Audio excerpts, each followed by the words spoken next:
Pai, conhecermos mais a Tua Palavra, que este conhecimento seja transformador, implante, ó Pai, no nosso coração, alma e espírito, o temor do Senhor, a vida do Senhor, fruto do Teu Espírito.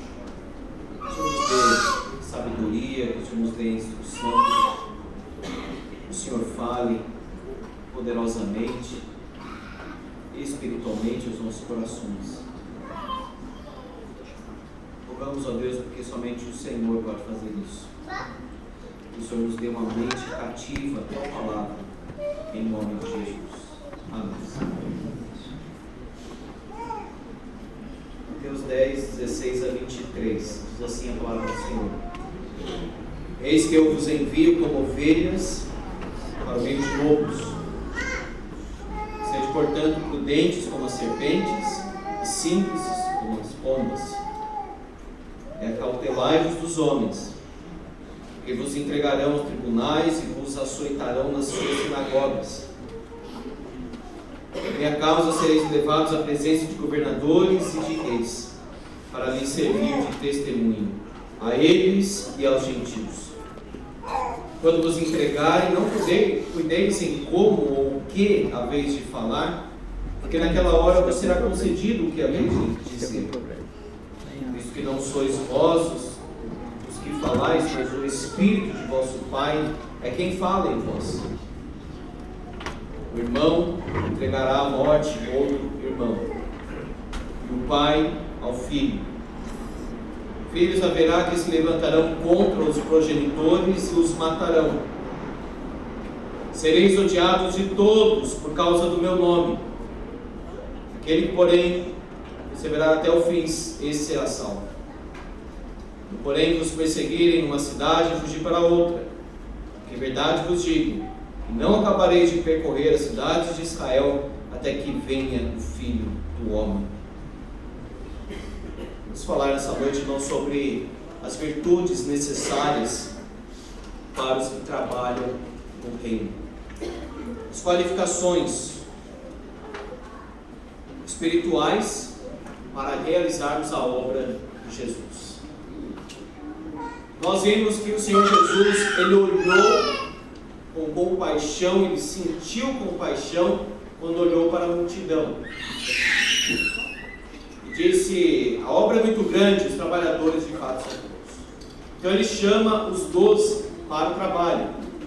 Explica para eles qual é a missão. No capítulo 10, versículos 5 a 15. O que eles deveriam fazer, onde eles deveriam ir, no sentido mais assim, o que fazer. Agora, Jesus vai falar mais sobre a questão, como eles deveriam ser. E ele usa aqui no começo 4 metáforas: da ovelha, do lobo, da serpente e da pomba, como está aí no versículo 16. Então, se nós queremos realizar a obra de Jesus, nós precisamos ter algumas virtudes. A primeira delas é submissão. Eu vos envio. Ou seja, Jesus é soberano. É Ele quem envia. Ele envia quem Ele quer e para onde Ele quiser também. Veja, eu vos envio como ovelhas. Para onde, Senhor? Para pastos verdejantes, águas tranquilas? Não, para o meio de lobos. Ele manda, irmãos, num sentido assim, absoluto. Ele não consulta, Ele ordena. Eu vos envio. Como uma ovelha no meio de lobos que pode ser despedaçada. Submissão diante da soberania de Jesus, diante de lobos vorazes. Um símbolo de destruição, pessoas más, pessoas perigosas. Esse evangelho falso que é pregado hoje agrada as pessoas. mas o puro evangelho incomoda. Produz ira, rejeição, zombaria. Pessoas rejeitam. Somente se Jesus operar no coração, aí acolhe uma obra que se inicia do Espírito Santo. Mas o comum é rejeitar, zombar e ficar até irado e atacar a ovelha de Jesus. Ser ovelha, então, irmãos, é estar disposto a sofrer por Jesus. Por vezes nós queremos que o mundo nos aceite, que as pessoas nos aceitem. Mas se nós somos cristãos, nós temos que saber isso. É cheio de louco esse mundo. Eu estou falando que a gente tem que viver uma mania de perseguição e começar a categorizar as pessoas como se fossem loucos. A ideia do Senhor Jesus é o seguinte: ser disposto a sofrer, ser rejeitado, ser desprezado, ser colocado em segundo lugar, em último lugar, ou ser aniquilado, destruído pelas pessoas. Esse evangelho hoje é adocicado, esse evangelho melado, esse evangelho que diz assim: olha, se você crer, tudo vai ficar muito bonito, tudo vai ficar muito gostoso. Isso é falso. Isso não é evangelho, isso não é o ensino que Jesus nos deu. Não precisa fazer um curso de teologia para saber isso. Leia a Bíblia, você vai encontrar. Submissão, como uma ovelha no meio de lobos. Segunda virtude aqui é a prudência. Sede prudentes como as serpentes. Então veja, é usada aqui a serpente, mas colocada ao lado de uma pomba, para a metáfora não ficar assim muito extrema. Mas a prudência aqui é realmente ser astuto, ser esperto, porque os discípulos, eles não podem ser ingênuos diante deste mundo. Não está falando aqui esperto no sentido de conseguir coisas, ganhar coisas.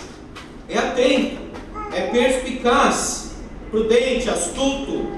Ou seja, um discípulo, ele tem que entender como as coisas funcionam, como as pessoas são de fato, e não cair numa ingenuidade. Eu vou pregar e todo mundo vai gostar. Eu vou pregar, eu vou ser aceito por todo mundo vai gostar de mim quando eu for cristão. Isso é uma ingenuidade.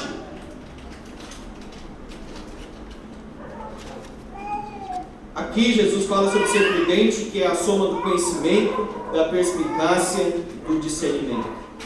É agir com inteligência diante das situações. É não ser tolo, não se expor a alguma situação com tanta assim, simplicidade, ingenuidade, vai ser engolido pelas pessoas. Prudência. Prudentes como as serpentes. Mas para equilibrar essa metáfora, porque a serpente, a cobra, é um símbolo de astúcia somente, maliciosa, Jesus fala também de uma pomba. Veja, simples como as pombas.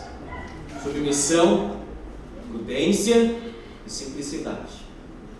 Isso equilibra muito bem o que ele acabou de dizer. Porque essa prudência, essa astúcia, essa inteligência, essa esperteza não é maliciosa. Naquela época se acreditava que a pomba era pura, limpa, pacífica, delicada. Até hoje a gente sabe que não é tanto assim. Mas era a crença da época. Também a nossa cidade é suja.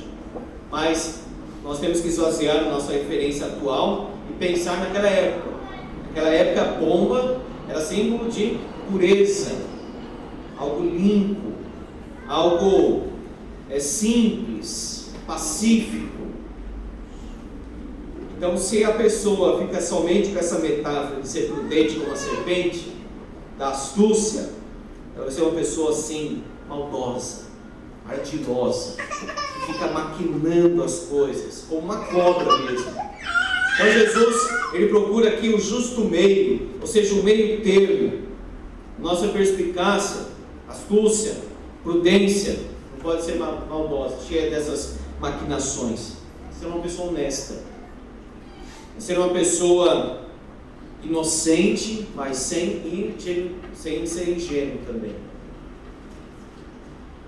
Simples, mas sem tolice. Astutos, mas também sem maldade. É uma metáfora muito inteligente que Jesus usou aqui, porque nós podemos cair no extremo ou no outro. Ou seja, uma pessoa tão simples, que é engolida, que é maltratada, que vive frustrada depois quando se decepciona com as coisas. Mas também cair no outro extremo, você é uma pessoa muito maliciosa, maquiavélica, que está sempre maquinando as coisas. Isso é muito perigoso também e não é a vontade de Deus. Deus está falando aqui do equilíbrio entre extremos. Pela graça do bom Deus, muitos lobos depois se tornam ovelhas. O carcereiro que maltratou estava ali, maltratando Paulo, depois lavou as suas feridas. Paulo, que era como um animal feroz, depois virou uma ovelha. Então, quem sabe aquela pessoa que está maltratando você, que está desprezando você, que está fazendo algo contra você, quem sabe um dia ele pode ser alcançado e se tornar uma ovelha. Tem esse olhar mais misericordioso. O presbítero Wagner falou muito bem sobre o ex-presidente. Virou, irmãos, a nossa sociedade agora tem esse espetáculo da desgraça. Vamos ficar rindo da desgraça, filmando e depois compartilha rindo as coisas. É uma tristeza tudo que está acontecendo. O país está todo arrebentado. Na casa de muita gente não tem pão na mesa. O povo está rindo, zombando. O crente nunca deve zombar de nada, nem de ninguém. Nunca deve cair nisso. Ainda mais uma autoridade. O próprio arcanjo Miguel disse para Satanás: o Senhor te repreenda, não eu. O próprio apóstolo Paulo, quando ele se enganou, e provavelmente por causa de uma deficiência nos seus olhos, não conseguiu enxergar claramente, repreendeu o sumo sacerdote. Depois disse: desculpa, irmãos, eu não sabia que ele era sumo sacerdote, porque está escrito na lei: não falarás mal de uma autoridade do teu povo. E Deus repreendeu Israel quando Israel se alegrou com a derrota de Edom, dos edomitas, que eram terríveis. Deus disse: vocês não deveriam se alegrar no dia da calamidade dos seus irmãos. Não que eles tinham a mesma fé, mas é porque ele ficava ali do lado. A gente não deve ter esse gostinho pecaminoso, esse prazer quando vê a desgraça do outro, a miséria ou a infelicidade de alguém. Portanto, um lobo pode se tornar uma ovelha pela graça de Deus. Submissão, prudência, simplicidade, cautela. Jesus diz, ligando a tudo que ele está falando, versículo 17, veja aí por favor. Cautelai-vos dos homens. Jesus está dizendo aqui o seguinte: cuidado. Às vezes, meus irmãos, nós não esperamos algumas coisas que certamente acontecerão. E é isso que Jesus está dizendo com os seus discípulos, ou seja, vocês estão vendo aqui tudo isso acontecer, milagres, o ensino, as multidões aqui se aproximando, mas saibam que depois disso vem muita perseguição e perseguição pesada. Eles não estavam pensando tanto nesse lado do ministério.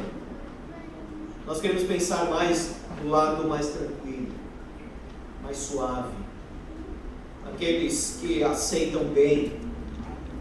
Ele está dizendo: toma cuidado, acautelai-vos dos homens. Equilibrando a metáfora anterior, seja prudente como a serpente e simples como uma pomba, ou seja, toma cuidado. Deus está dizendo: não se iludam, essas coisas vão acontecer. Serão levados para tribunais, e o tribunal aqui é diferente da sinagoga, no versículo 17. É um tribunal de no máximo 7 pessoas, mínimo 3. Eles eram julgados e açoitados nas sinagogas. Eles serão açoitados. Vocês estarão como ovelhas no meio de lobos. Pensa, porque a gente na nossa cidade não vê isso diariamente, mas essa metáfora foi muito clara para eles. Pense você, se esforce, e pensar uma ovelhinha no meio de lobos ali ao redor. Vocês serão açoitados, vocês serão rejeitados, vocês serão odiados de todos, diz o versículo 22, sereis odiados de todos por causa do meu nome.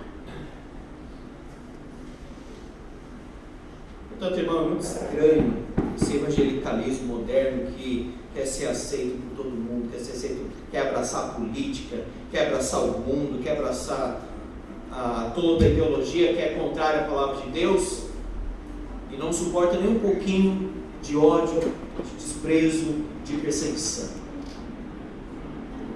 Cautela, Jesus está dizendo para os seus discípulos aqui. Cautelai-vos dos homens.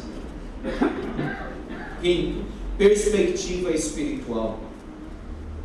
Nós temos que ter submissão, prudência, simplicidade, cautela, uma perspectiva espiritual. Veja o versículo 18. Por minha causa. Versículo 22. Sereis odiados de todos por causa do meu nome. É isso que sustenta a missão. É isso que faz o discípulo continuar. Por minha causa, diz o versículo 18. Não é por causa de uma denominação, não é por causa de um homem, não é porque eu me sinto feliz fazendo isso, é por causa do nome do Senhor Jesus. Por minha causa, diz ele, por causa do meu nome, versículo 22, porque senão nós iríamos embora. O que poderia sustentar os discípulos no meio de tanta perseguição, dor, angústia, desprezo, ódio? É por causa do Senhor Jesus. E eles continuavam, porque eles sabiam que era por causa do Senhor Jesus. Quando nós temos essa perspectiva, estou sofrendo, mas é por causa dele. Estou sendo rejeitado, desprezado, mas é por causa dele. Estou sofrendo, estou passando muita dificuldade, mas é por causa dele. Você continua. Não é por minha causa, não é por causa de uma denominação, não é porque eu me sinto bem fazendo isso, eu sou feliz. Não, é por causa do Senhor Jesus. Se não for por ele, irmãos, a obra não vai adiante. Se nós sempre criamos assim uma expectativa, eu espero que isso aconteça, eu espero que aquilo aconteça, a obra não vai continuar. A obra continua quando é por causa dele, somente por causa dele, somente por causa de Cristo, para o testemunho de Cristo. Veja no versículo 18: por minha causa sereis levados à presença de governadores e de reis, para lhes servir de testemunho a eles e aos gentios. Deus está dizendo, sabe por que tudo isso vai acontecer? Sabe que vocês estarão entre lobos, vocês serão levados para tribunais, sinagogas, reis, gentios, para testemunhar. Minha tia teve câncer, depois ela me disse assim: olha, hoje eu vejo que eu tive câncer porque senão quem ia evangelizar lá no hospital? Olha como a perspectiva espiritual muda as coisas. Se não fosse Paulo, quem ia testemunhar perante a Agripa, Félix, o imperador? Então, irmãos, Deus é sábio em colocar você exatamente onde você mora, na sua família, no seu trabalho, na sua escola, seja onde for, para servir de testemunho.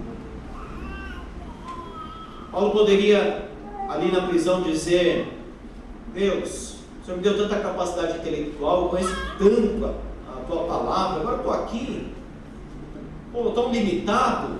Pelo contrário, irmãos, ele serviu de uma base missionária, a prisão. Ele escreveu ali muito, essas cartas que até hoje nós temos. Ele pregou para toda a guarda pretoriana, uma base missionária. E Paulo mesmo diz em Filipenses capítulo 1: os irmãos estimulados pelas minhas algemas. Ele dizia: eu sou um prisioneiro, de Jesus. Essa perspectiva, o modo de olhar de uma forma espiritual muda tudo completamente. É por causa dele e é para o testemunho dele. Espiritualidade, versículo 19. Nós devemos ter submissão, prudência, simplicidade, cautela, perspectiva espiritual e agora espiritualidade. Veja, por favor, o versículo 19. Quando vos entregarem, não cuideis em como ou que haveis de falar, porque naquela hora vos será concedido o que haveis de dizer. Algumas pessoas não preparam um sermão baseados aqui nesse versículo. Mas vejam o contexto que pode estar inserido. É um contexto de tribunal. E essas pessoas muito simples poderiam pensar assim: mas o que eu vou falar diante do governador, diante do rei? Como eu vou me defender? Tanto que Jesus diz aí: não cuideis em como ou o que haveis de falar. Veja, tem um como aí também. Uma preocupação em convencer alguém. Como falar? Não está falando aqui exatamente de uma pregação, de uma exposição. Está falando de um momento do tribunal. Não cuideis, ou seja, não fique ansioso. É a mesma expressão que aparece em Mateus capítulo 6. Não andeis ansiosos, não vos inquieteis. Paulo diz: não andeis ansiosos de coisa alguma. Ou seja, irmãos, Deus sempre dará aquilo que nós realmente precisamos. Imagina esses homens simples, ali diante de um tribunal, governador, rei. Eles poderiam falar: o que eu vou falar diante dessa gente? O povo comentou muito do julgamento aí do Supremo Tribunal Federal, e ninguém entendia nada do que eles estavam falando ali, né? Imagina uma pessoa simples ali se defender diante daquelas pessoas ali tão cultas, daquela linguagem tão elevada. Não se preocupa com essas coisas. O Espírito Santo mesmo dará a palavra, vos será concedido o que haveis de dizer.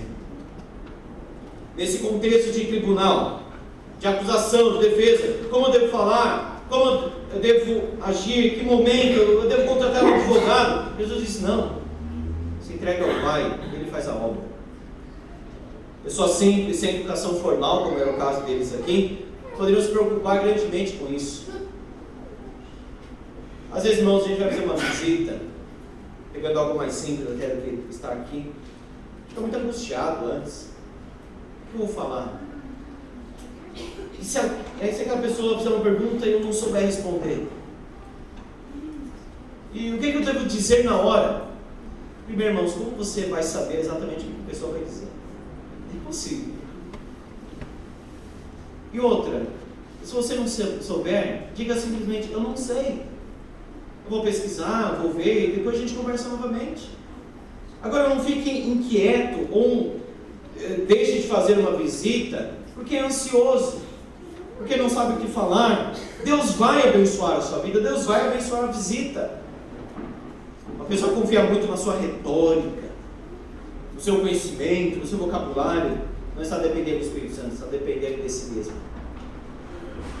O Espírito Santo, o Pai, o Espírito vosso Pai, diz aqui o versículo 20, é quem fala em vós. A palavra aqui é mais de sabedoria. Como falar? O que falar? Deixa Deus conduzir. Deixa Deus agir. Agora, é claro, irmãos, que a pessoa tem que estar constantemente familiarizada com a palavra de Deus, porque não vai tecer ali o texto bíblico que você não conhece e você fala: eles conheciam. A ideia aqui é de direção, mas eles têm o conhecimento da palavra de Deus. Então, se você está familiarizado com a palavra de Deus, se você está em oração, se coloque nas mãos do Pai, Ele vai te dar a palavra que você deve dizer, naquela visita difícil, naquela pessoa difícil. O Espírito do Pai, o Pai Celestial e Poderoso, cuidará dos seus filhos terrenos e fracos. Se nós queremos fazer a missão de Jesus, irmãos, nós precisamos disso, espiritualidade. Nós precisamos, não de uma preocupação, como eu devo falar, quem que eu devo falar? Não, nós precisamos mais de dependência de Deus, dependência do Espírito Santo. Perseverança, versículo 21. O irmão entregará à morte outro irmão, e o pai ao filho. Eu fui preocupado, irmãos, porque muitos crentes hoje perseveram com tão menos do que está aqui. Tão menos do que está aqui, o povo já sai da igreja. Já fica melindroso e chora.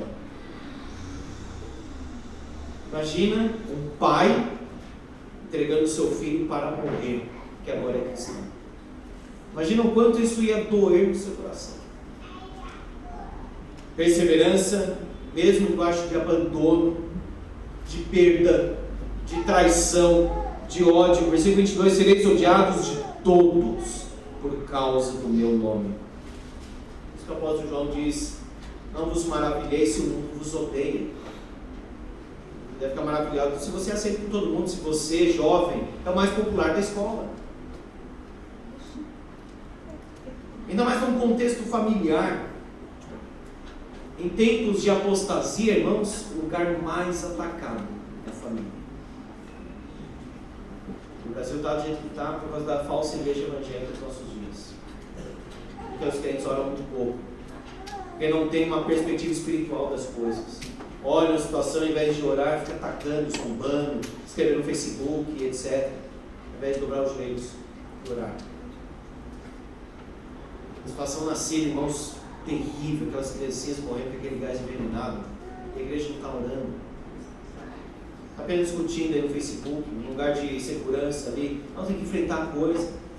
Nós vimos hoje na EIB, tem que participar, tem que se envolver, tem que arregaçar as mãos e fazer a obra, debaixo de luta, de perseguição, de ódio. Preço a ser pago, ser um discípulo de Jesus. Sabe o que acontecia naquela época? O crente dizia assim para o seu pai judeu ortodoxo: agora eu sou um seguidor de Jesus, então você não é da nossa família mais, você está amaldiçoado, saia dessa casa. Mas ele nunca mais voltava. E pior, poderia entregar, como é o caso aqui, o irmão entregará a morte a outro irmão, o pai ao filho. E o próprio filho, filhos haverá, que se levantarão contra os progenitores e os matarão. Romanos 1, Paulo diz que os filhos serão desobedientes aos pais. E Paulo em Timóteo diz que nos últimos dias os filhos serão desobedientes aos pais. Ou seja, esse colapso familiar é um grande sinal da proximidade do fim. Jesus está citando aqui, com algumas outras palavras, Miqueias: não confie no seu pai mais, não confie na sua mãe, não confie no seu filho, dentro desse contexto de apostasia. O crente entrega a morte pelo seu próprio pai, pelo seu próprio irmão.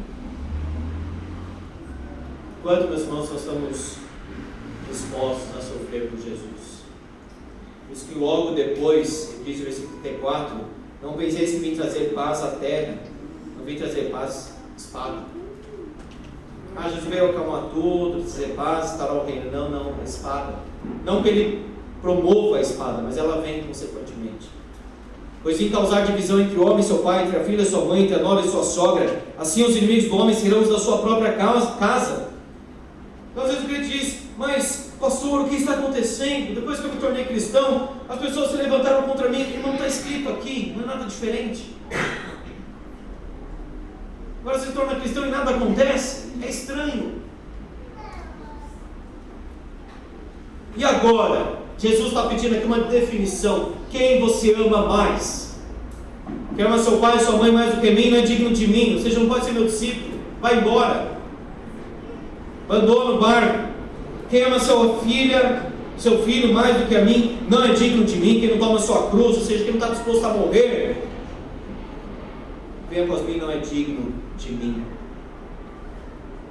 Preço a ser pago como seguidor de Jesus: morte nos laços mais íntimos. Rebeldia, muitos se levantarão contra. se rebelarão contra os progenitores, os matarão. O pecado, irmãos, muda completamente as pessoas. Você vê lá em Deuteronômio, quando a pessoa está dominada pelo pecado, a pessoa que era até mais sensível se torna absolutamente rude. A pessoa que era tranquila, confiante, agora uma folha, ela fica assustada, medrosa. Em um contexto familiar de tanta paz, tanta tranquilidade, tanto afeto, agora ódio, traição, rejeição, por causa do nome de Jesus. As coisas mudam. É difícil, pesado, mas é por causa dele. Sereis odiados de todos por causa do meu nome. Portanto, você, jovem, adolescente, que fica em busca de curtidas para si mesmo, que fica buscando cada vez mais a aprovação das outras pessoas, olha para esses versículos. Se você quer ser popular na escola, se você quer agradar todo mundo, se você quer se amoldar para que as pessoas fiquem perto de você, ou você está com Jesus, ou você está do outro lado, que é o mundo. Agora vale a pena ficar ao lado dele, porque o oposto também é verdadeiro. A pessoa que fica do lado do mundo, que está compactuado com o mundo, receberá também a ira de Deus e a condenação eterna. Então é uma escolha. Não dá para conjugar as coisas. Não, eu quero ser amigo de Deus e quero ser amigo do mundo ao mesmo tempo. Não dá. Aquele que se constitui amigo do mundo, ele se estabelece como inimigo de Deus. Amigo de Deus, então, inimigo do mundo. Não que a postura cristã seja de inimizade, de rebelião ou de ódio, mas isso vai acontecer. Você se firmar verdadeiramente como cristão, você pode ser ridicularizado, rejeitado, a sua companhia não vai ser aquela que as pessoas irão buscar, mas escolha Jesus. Escolhi o caminho da fidelidade. Jesus diz: aquele, porém, que perseverar até o fim, esse será salvo. Dentro desse contexto, Jesus está dizendo: a pessoa que continuar, mesmo debaixo dessa luta, esse sim está. A maioria para no meio desse caminho. Você vai apertando, você diz: eu não aguento mais, não quero mais. Jesus diz: perseverar até o fim, esse será salvo. Quando perseguirem uma cidade e fugir para outra, ou seja, perseverem. Versículo 23. Se uma cidade rejeitar, então vai para outra. E aí é um verso que é muito discutido. Em verdade vos digo que não acabareis de percorrer as cidades de Israel até que venha o Filho do Homem. Ou seja, até em Israel e em muitos lugares deste mundo nós temos pessoas que não conhecem Jesus. Se você for lá para Israel, se você encontrar lá talvez um judeu, se você for na Coreia do Norte, por exemplo, falar: você conhece Jesus? Quem é Jesus? Lá em Tel Aviv, a capital política de Israel, perguntar para um judeu: você conhece Jesus? Vai dizer: quem é Jesus? É o Filho de Deus? O que é exatamente? Então veja, até o fim nós teremos pessoas, cidades e nações para evangelizar. Quando o Evangelho for pregado a todas as nações, aí sim, nações, não pessoas, nações, aí virá o fim. Perseverança. Portanto, aquele que deseja fazer a obra precisa de submissão. Tudo começa, irmãos, com a submissão. Então você se rende a Jesus, desiste de si mesmo, nega a si mesmo e se entrega a Jesus. Submisso agora, como ovelha. Prudente, a virtude da prudência, a virtude da simplicidade. Prudente como serpente, mas simples como uma pomba. Cautela, perspectiva espiritual, espiritualidade, ou seja, dependência do Espírito, e perseverança. Deus nos dê essas